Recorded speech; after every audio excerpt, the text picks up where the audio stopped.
जो संदीप दीक्षित कह रहे हैं, क्या विचार चल रहा है? कुछ आधिकारिक तौर पर आप बता सकते हैं महाभियोग के बारे में?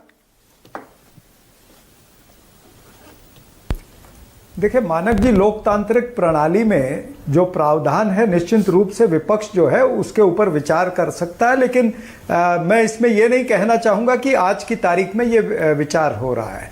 मैं आपको ये बताना चाहता हूं कि जिस तरह से हम देख रहे हैं पिछले कई महीनों से निर्वाचन आयोग और निर्वाचन आयुक्त जिस तरह से सत्ताधारी पार्टी का दरबारी बन चुका है, जिस तरह से हम देख रहे हैं कि लगातार वो सत्ताधारियों का पिट्ठू बन करके काम कर रहा है, निश्चित रूप से विपक्ष को उसके बारे में कुछ ना कुछ रोड मैप बनाना पड़ेगा।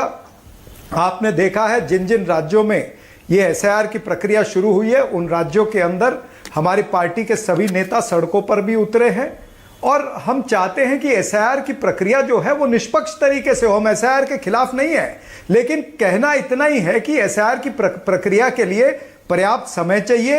ये बड़ी व्यापक प्रक्रिया है, इसमें 2-3 साल लगते हैं। 2-3 साल का काम अगर निर्वाचन आयुक्त और निर्वाचन आयोग अगर 2 महीने में या 1 महीने में या 3 महीने में करना चाहे तो निश्चित रूप से सिस्टम पर प्रेशर पड़ता है और उसमें गलतियां भी बहुत सारी होंगी। अभी हम देख ही रहे हैं कि बीएलओ जो है वो आत्महत्या भी हो रही है। केरल में आत्महत्या हुई है, पश्चिम बंगाल में आत्महत्या हुई है, मध्य प्रदेश में हुई है, राजस्थान में हुई है। तो ये जो एक प्रेशर बीएलओ पर भी क्रिएट होता है और फिर दस्तावेज जमा करना कोई आसान नहीं है गरीब लोगों के लिए। जो मजदूर है, जो किसान है, जो प्रवासी मजदूर है, उनके लिए सारी चीजें आसान नहीं है। तो ये बहुत सारी चीजें इसमें होती है, व्यापक एक प्रक्रिया है, उसको निर्वाचन आयोग ने जल्दबाजी में क्यों करना चाहिए, यही हमारा प्रश्न चिन्ह है। और निर्वाचन आयोग और निर्वाचन आयुक्त ऐसा है। हाँ, ये सारे मुद्दे आप लगातार उठा रहे हैं, इसमें कोई दिक्कत नहीं है और आपका हक है, आप उठाइए।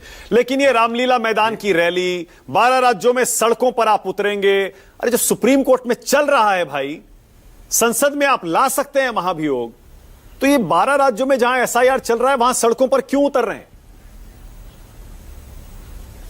नहीं, लोकतंत्र प्रणाली के अंदर हमें इजाजत है, हम जनता की अदालत में जा सकते हैं। हम अपनी बात को जब हम देख रहे हैं कि निर्वाचन आयोग और निर्वाचन आयुक्त हठधर्मी कर रहा है, जिदबाजी कर रहा है कि नहीं हमको यही तय समय में करना है। अब असम के अंदर मैं आपको उदाहरण देता हूं, ये एसआईआर नहीं कर रहे, एसआईआर करने जा रहे हैं। भाई क्यों इनको प्रश्न पूछा जाए? और फिर असम के अंदर वहां के सीओ ने कल क्या कहा है कि चुनाव से 2 दिन पहले तक जो लोग बाहर से आकर के आसाम में वोट रजिस्टर करेंगे उनको वोट का अधिकार दिया जाएगा।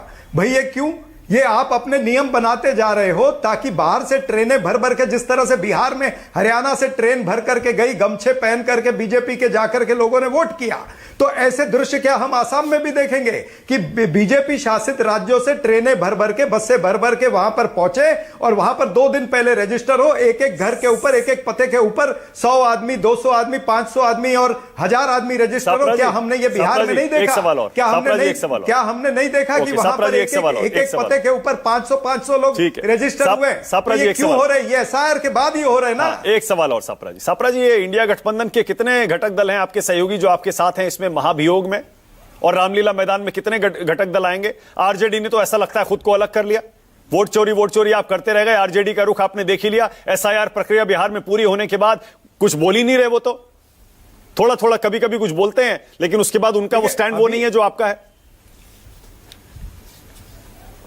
नहीं, मीडिया को अटकलें लगाने का अधिकार है, भारतीय जनता पार्टी को अपना प्रोपेगेंडा चलाने का अधिकार है, आप उसके प्रोपेगेंडा में मत फंसिए। इंडिया गठबंधन और कांग्रेस पार्टी के जो वरिष्ठ नेतागण हैं, हमारा जो केंद्रीय नेतृत्व है, वो पूरी जवाबदारी से काम करेगा। आने वाले समय के अंदर 1 दिसंबर को आपको पता चलेगा कि वहां पर क्या स्वरूप होगा उस रैली का और क्या मैसेज उस रैली से जाएगा। उसकी अटकलें अगर आज लगा करके हम बात करेंगे तो मेरे ख्याल से उचित नहीं होगा। 1 दिसंबर को हम तो जगजाहिर कर रहे हैं ना, हम कोई छुप के थोड़ी काम कर रहे हैं, हम कोई एसआईआर थोड़ी कर रहे हैं, हम निर्वाचन आयुक्त के जैसे थोड़ी काम कर रहे हैं। इसीलिए मैंने आपसे पूछा, एक सेकंड सापरा जी, नहीं मैंने इसीलिए पूछा आपसे, आप छुप के नहीं कर रहे, इसीलिए मैंने पूछा कि रामलीला मैदान में सिर्फ कांग्रेस के नेता होंगे या इंडिया गठबंधन के नेता भी होंगे, और ये महाभियोग पर कौन कौन से घटक दल का सहयोग आपको मिल रहा है?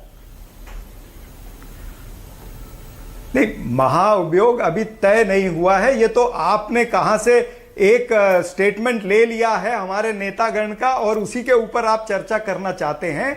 महाअभियोग एक सीरियस इशू है, पूरा विपक्ष तय करेगा। आपने बताया ना कि 235 सांसद हैं लोकसभा के अंदर और 84 सांसद हमारे राज्यसभा के अंदर भी हैं। तो ये सारे मिलकर के तय करेंगे, सारी पार्टियां, इंडिया गठबंधन की सारी पार्टियां मिलकर के तय करेंगी।